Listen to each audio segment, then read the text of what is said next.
السلام علیکم ورحمۃ اللہ وبرکاتہ۔ آج میں آپ سے ایک بہت ہی سینسٹیو ٹاپک پر بات کرنے جا رہا ہوں، اور یہ ٹاپک ہر ایک کے لیے نہیں ہے۔ تو یہ ٹاپک سینسٹیو بھی ہے اور تھوڑا سا اس کے اندر اڈلٹ باتیں بھی ہوں گی، تو اس لیے اگر بچے ہیں تو وہ نہ دیکھیں۔ اسی طرح اگر آپ کو یہ کنسرن نہیں کرتا میٹر تو آپ بھی نہیں دیکھیں۔ بات کریں گے ہم یہاں پہ جینڈر ڈسفوریا کی، بات کریں گے بینگ گے یا بائی سیکجول یا بینگ لیسبین۔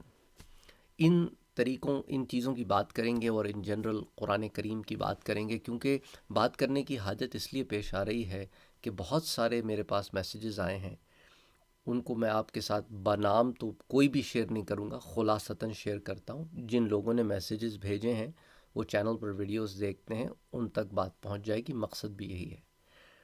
ان میں سے کچھ خواتین کے میسیجز بھی ہیں، کچھ مرد حضرات کے میسیجز بھی ہیں۔ دیکھیں، جینڈر ڈسفوریا میں ہوتا کیا ہے کہ بندے کو جو وہ ہوتا ہے نا، اس کو وہ نہیں ہونا ہوتا۔ اگر مرد ہے تو اس کو مرد نہیں ہونا ہوتا، اسے عورت ہونا ہوتا ہے۔ ایسی چیزیں اس کے اندر پیدا ہوتی ہیں۔ اور سائنٹیفکلی اسپیکنگ یہ اعشاریہ جو ہے یہ مردوں میں بھی ایک بہت مائنر ہے، اور عورتوں میں بھی ہوتا ہے۔ یعنی سمجھ لیں کہ ہر 20,000 مردوں میں سے کسی ایک کو ہو سکتا ہے جینڈر ڈسفوریا ہو سکتا ہے، اور یہ بھی ہو سکتا ہے فیمیل میں 1,00,000 میں سے ایک کو جینڈر ڈسفوریا ہو سکتا ہے۔ اچھا، اسی طرح گے ہونا، یعنی کہ مرد ہوتے ہوئے مردوں کی طرف اٹریکشن ہونا، اور لیسبین یعنی کہ عورت ہوتے ہوئے عورتوں کی طرف یہ سیکجولی انکلائن ہونا، سیکجولی اٹریکٹ ہونا۔ تو یہ کچھ خواتین نے بھی مجھے میسیجز کیے ہیں کہ اب ہمیں نیچرلی یہ فیلنگ آتی ہے، اس میں ہمارا کیا قصور ہے، ہم کیا کریں؟ کیا اس فیلنگ کے آنے سے ہم گناہ گار ہو جاتے ہیں؟ اس طرح مردوں نے بھی کہا ہے۔ دیکھیں، فیلنگز غیر اختیاری ہوتی ہیں۔ غیر اختیاری چیزوں کے آ جانے سے آپ گناہ گار نہیں ہوں گے۔ آپ گناہ گار ہوں گے اگر آپ ان خواہشات کو، جو نفس کی خواہشات ہیں، جب وہ پیدا ہوں ان کو پورا کرنے کے لیے اگر کسی راہ پر چلنا شروع کر دیں تو پھر آپ گناہ گار ہوں گے، کیونکہ اب آپ نے اس کو عملی جامہ پہنانا شروع کر دیا۔ اسی طرح جس طرح ایک ہیٹرو سیکشول مرد ہے، جو ایک مرد ایک عورت سے شادی کرتا ہے اور پھر ہی ان میں تعلق قائم ہوتا ہے، تو اب چونکہ وہ تعلق قائم کرنے کا ایک عورت سے استطاعت بھی رکھتا ہے، اور اسے اس تعلق کا شوق بھی ہے، اور اس کے اندر نفسانی خواہشات بھی ہیں۔ اب وہ نفسانی خواہشات کو پورا کرنے کے لیے اگر کوئی غلط طریقہ کار اختیار کرے گا تو پھر وہ گناہ گار ہوگا۔ مثال کے طور پر اگر وہ زنا کا راستہ اختیار کرے گا، یا اپنی بیوی سے ہی غلط راستے سے تعلق قائم کرے گا جس کی ممانعت آئی ہے، تو وہ گناہ گار ہوگا۔ اسی طرح وہ لوگ جو لواطت کا شکار ہو گئے ہیں، وہ اپنی ہوس کو یوں پورا کرتے ہیں۔ ایسی عورتوں کے میرے پاس میسیجز آتے ہیں کہ ان کے مرد جو ہیں وہ لواطت کا شکار ہیں، کچھ مردوں کے آتے ہیں۔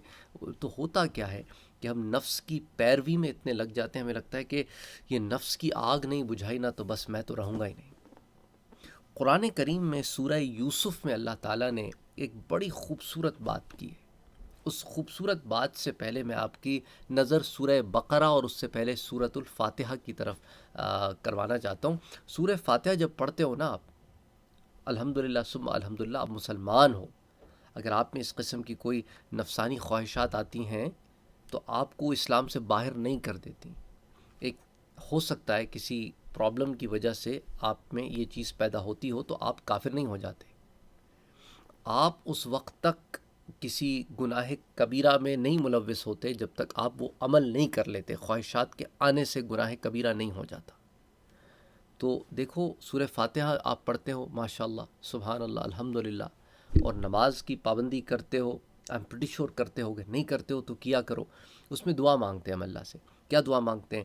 اے اللہ اہدنا الصراط المستقیم، ہدایت کے راستے کی دعا مانگتے ہو نا، اور ان لوگوں کے راستے کی دعا مانگتے ہو جو ہدایت یافتہ ہیں، اور ان کے انعامات کا راستہ مانگتے ہو جن پر انعام ہوا۔ تو جب اس راستے کے طالب ہو، اس راستے پہ چلنا چاہتے ہو جو ہدایت والوں کا راستہ ہے، تو ہدایت والوں کے راستے پہ چلنے والا گناہوں سے دور رہتا ہے۔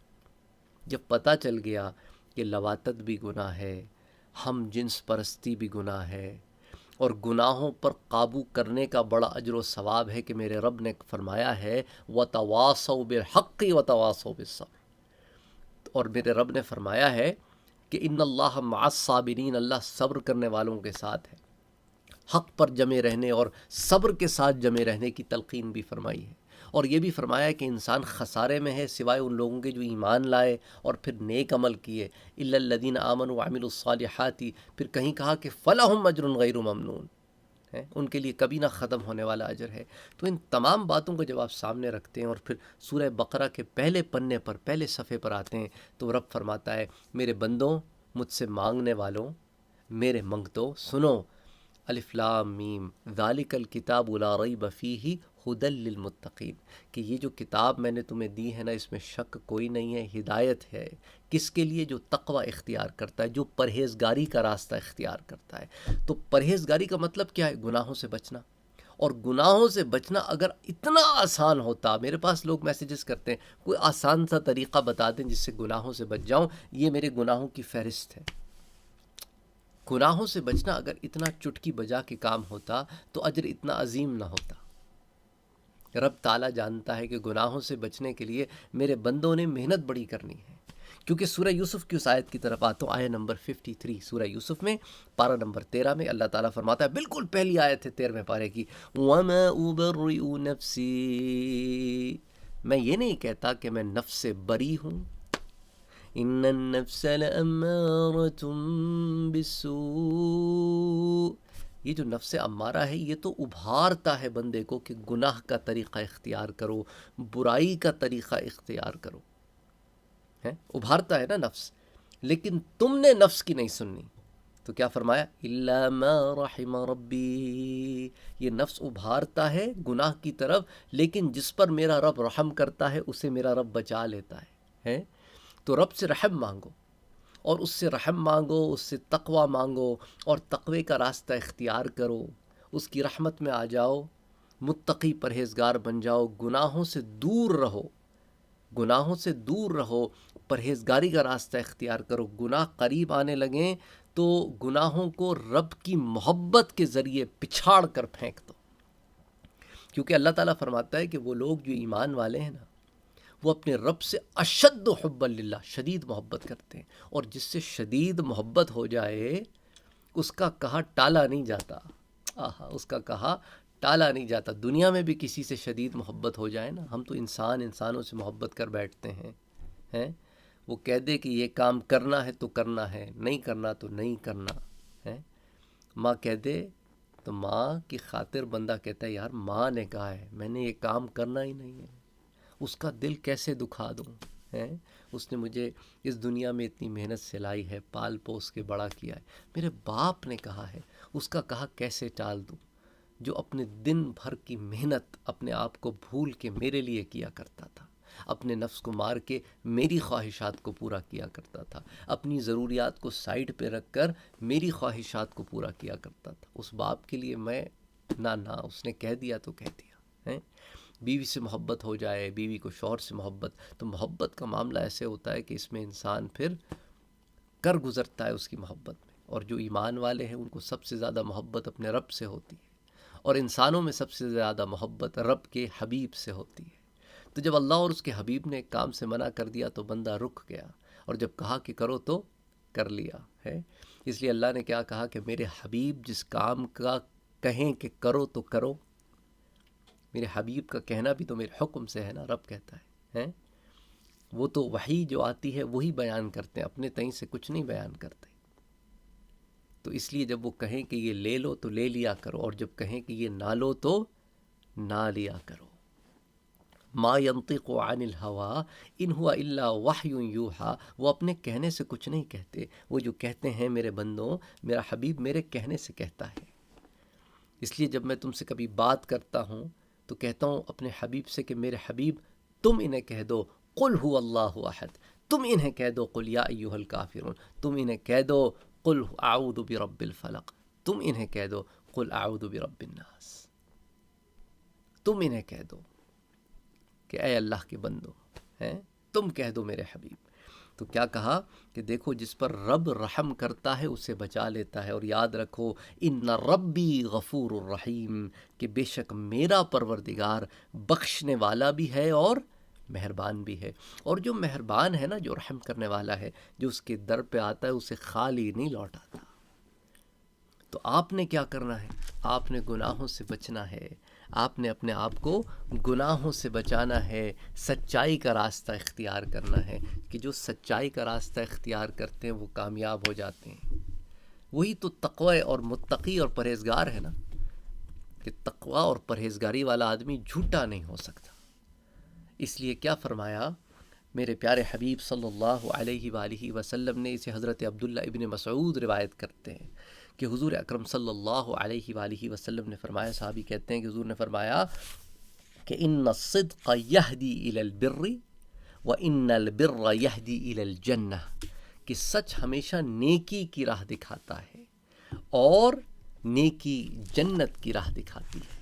اس لیے یاد رکھو. اور یہ روایت جو ہے نا میرا بھائی، بخاری شریف کی روایت ہے، صحیح البخاری میں کتاب الادب میں آتی ہے، اور حدیث نمبر 5743، اور اسے امام مسلم بھی روایت کرتے ہیں صحیح مسلم میں، اور حدیث نمبر ہے 2607. تو متفق علیہ روایت، یعنی وہ روایت جو بخاری اور مسلم دونوں کتابوں کے جو شیوخ ہیں، جنہیں ہم شیخین کہتے ہیں، انہوں نے اسے روایت کیا تو اسے متفق علیہ روایت کہتے ہیں. اس کے علاوہ آپ کو اور کتب حدیث میں سنن نبی داؤد، سنن ابن ماجہ، سنن الدارمی، سنن الکبریٰ جو امام بہقی کی ہے، کئی کتب میں یہ روایت آپ کو مل جائے گی. تو اب آپ اس سے اندازہ کریں کہ گناہوں کا راستہ جھوٹ کا راستہ ہے، نیکی کا راستہ جو ہے وہ صحیح راستہ ہے، اور وہ جنت کا راستہ ہے. اب آ جائے آخری بات کر لیتے ہیں. دیکھیں یہ میڈیکل پرابلمس ہو سکتے ہیں انسان کو نا، سائیکولوجیکل پرابلمس ہو سکتے ہیں. بعض دفعہ کیا ہوتا ہے کہ جب ہم کوئی چیز بہت زیادہ اپنے اندر انجیکٹ کرتے ہیں، جو معاشرہ جو ماحول ملتا ہے، کبھی کم عمر میں کچھ ایسے دوست یار مل جاتے ہیں جو اس قسم کی چیزیں ہمارے اندر فورس کرتے ہیں کہ نہیں تم تو یہ ہو، تم تو ویسے ہو، تم تو ایسے ہو. تو کچھ لوگ یوں زنانے ہو جاتے ہیں، کچھ لوگ کیوں، اور کچھ لوگ نیچرلی ایک مینٹل ڈیزیز بھی ہوتی ہے نا، ایک دماغ میں آپ کے مختلف قسم کے کیمیکلز ہوتے ہیں، تو کبھی ان کیمیکلز کا کچھ پرابلم بھی ہو جاتا ہے. اچھا کبھی کبھی یہ بعض دفعہ ایسے بھی ہوتا ہے کہ کسی مہم کے تحت اس طرح کی چینج لانے کی کوشش کی جاتی ہے. اب آپ دیکھیں نا، مرد مرد اور عورت عورت، استغفر اللہ العظیم، ایک ایسا فعل ہے جس کو قرآن نے شدید مذمت کی. لوط علیہ السلام کی قوم ان دونوں افعال میں ملوث تھی کہ مرد مرد سے اور عورتیں عورتوں سے، اور نتیجتاً انہیں تباہ و برباد کر دیا. کیا؟ کیونکہ یہ نسل انسانی کی افزائش کے خلاف عمل ہے. جتنے زیادہ لوگ اس میں ملوث ہوں گے اتنی زیادہ انسان کی نسل ختم ہوتی رہے گی، اور پھر بیماریوں کی آماجگاہ اور اڈے بھی بنتے رہیں گے یہ لوگ. اور اس کے علاوہ غیر اخلاقی کام اور ایک ان نیچرل کام ہوتا رہے گا جسے اللہ اور اس کے رسول نے منع فرمایا. تو جس طرح ایک شخص جو ایک مرد ہوتے ہوئے ایک عورت کی طرف اٹریکٹ ہوتا ہے، یا عورت ایک مرد کی طرف اٹریکٹ ہوتی ہے، وہاں پر بھی اللہ نے کچھ قوانین اور ضوابط بنائے ہیں نا، کہ شادی کے ذریعے ہی تم اپنی خواہش پوری کر سکتے ہو، اور خواہش اسی وقت پوری ہوگی جب صحیح طریقے پر ہوگی.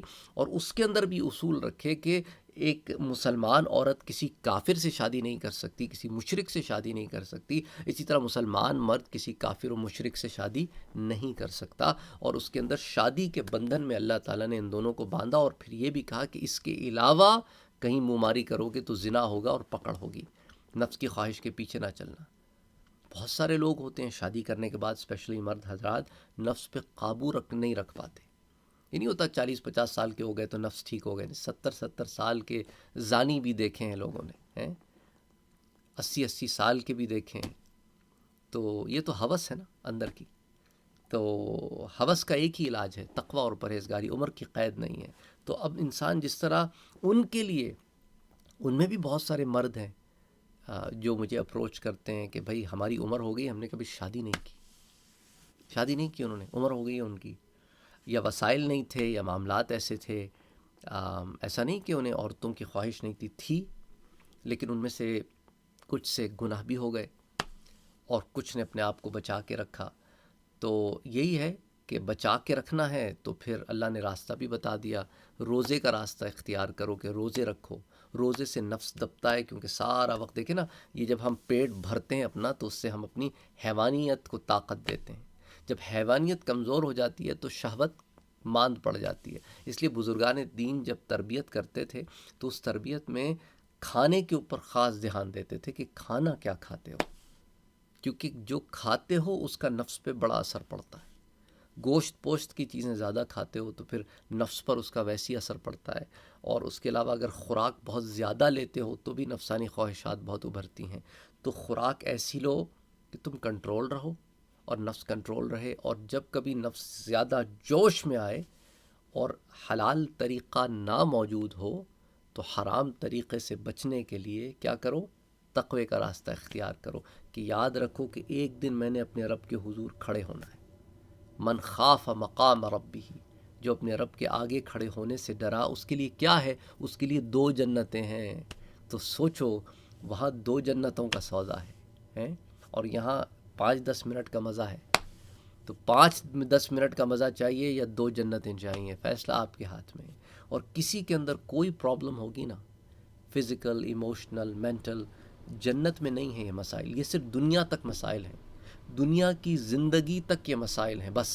50 60 70 80 100 200 سال جو بھی جتنی بھی زندگی ہے، نہ برزخ میں یہ مسئلہ ہے، نہ قیامت میں یہ مسئلہ ہے، نہ جنت میں یہ مسئلہ ہے، نہ عالم ارواح میں یہ مسئلہ تھا۔ یہ جسم کا مسئلہ ہے، نفس کے ساتھ لگا ہوا ہے، اور نفس جب مطمئنہ ہو جاتی ہے تو ہی جنت میں داخل ہوگی، کہ نفس غیر مطمئنہ کا جنت میں گزر رہے ہیں۔ اب آ جائیں سورۃ المومنون کی طرف، جو 18ویں پارے میں ہے، جس میں اللہ تعالیٰ فرماتا ہے کہ مومن تو فلاح پا گئے، قد افلح المؤمنون، اور اس میں پھر مختلف کوالٹیز آف مومنون اللہ تعالیٰ بیان فرماتا ہے، اور ان میں سے ایک کوالٹی آیہ نمبر 5 میں بیان فرماتا ہے، والذین هم لفروجہم حافظون، جو اپنی شرمگاہوں کی حفاظت کرتے ہیں۔ شرمگاہوں کی حفاظت سے کیا مراد ہے؟ کہ زنا نہیں کرتے، بدفعلی نہیں کرتے، ان تمام چیزوں کے مطابق جو اللہ نے بتائی ہیں، اس کے رسول نے بتائی ہیں، بس اس کے آگے نہیں جاتے۔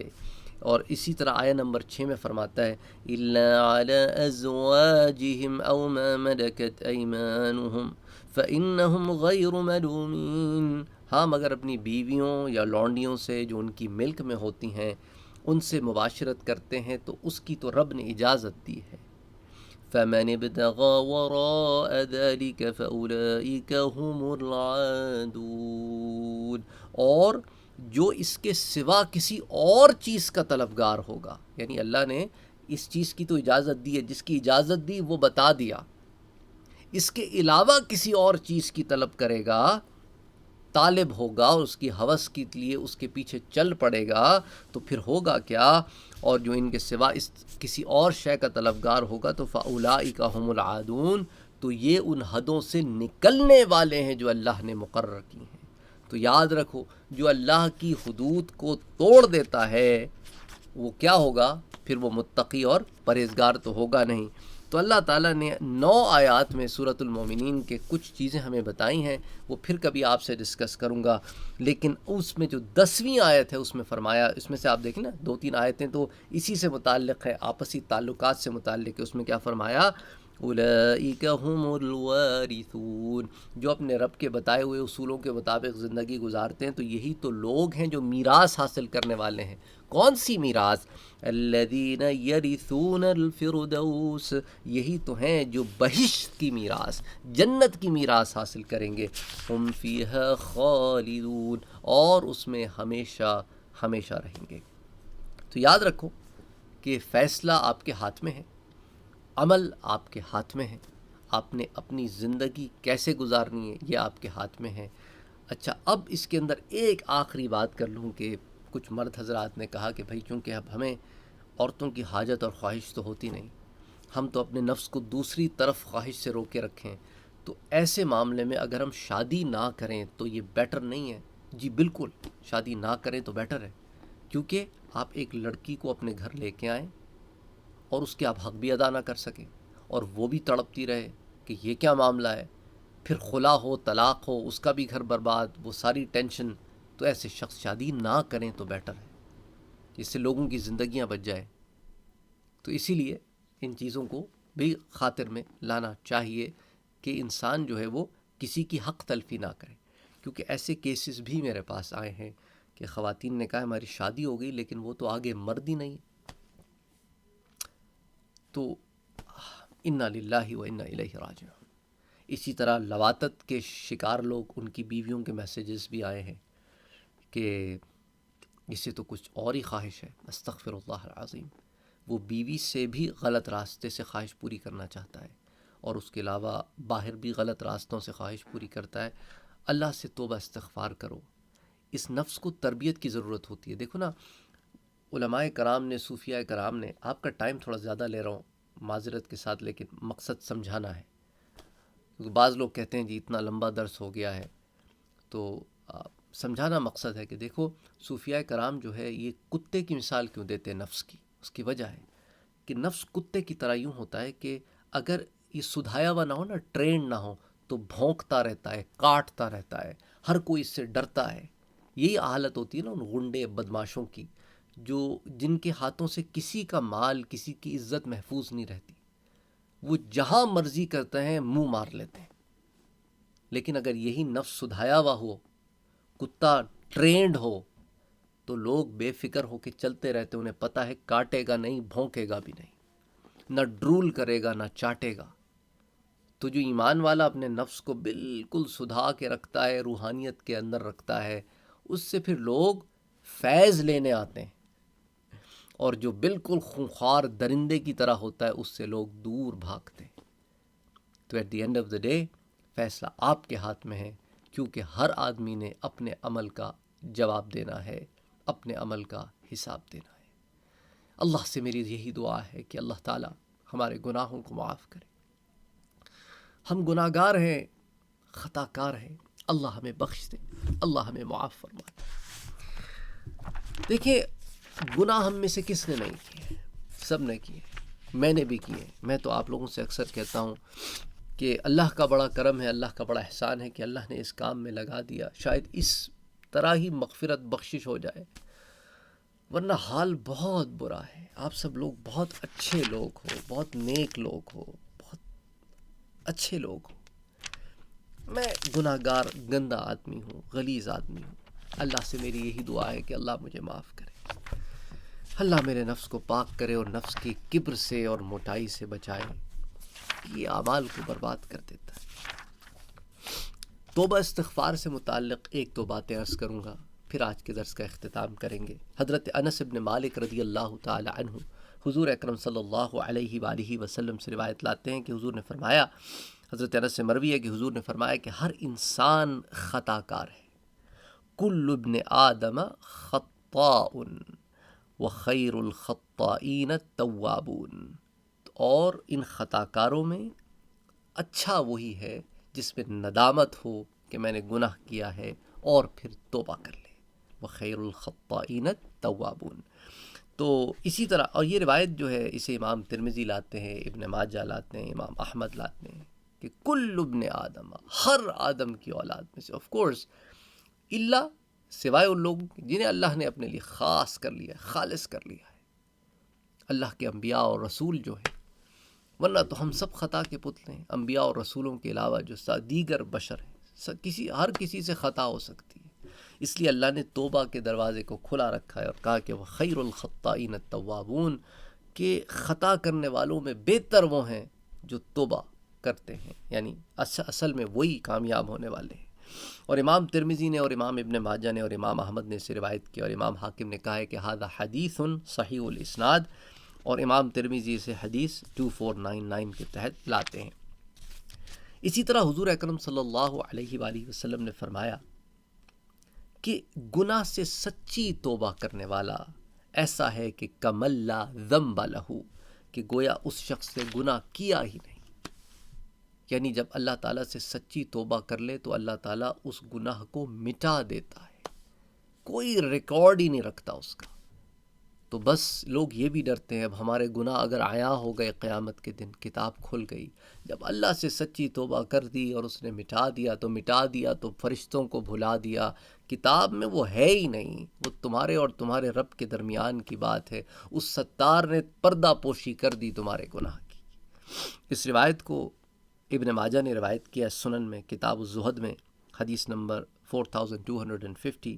اس کے علاوہ امام طبرانی سے لاتے ہیں، ابن الجعد المسند میں لاتے ہیں، امام بحقی لاتے ہیں شعب الایمان میں، لیکن حضرت عبداللہ ابن عباس سے، اور یہ روایت حضرت عبداللہ ابن مسعود سے بھی آتی ہے، اور امام حسمی کہتے ہیں وَرِجَالُهُ رِجَالُ الصحیح۔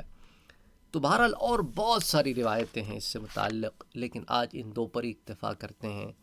معاملہ سیریس، گمبھیر ہے، اور اسی لیے آپ کے اطراف و اکناف میں اگر ایسے لوگ ہیں تو انہیں ایموشنلی مت توڑیے، بلکہ انہیں خدا کے لیے خدا سے جوڑیے۔ السلام علیکم ورحمۃ اللہ وبرکاتہ۔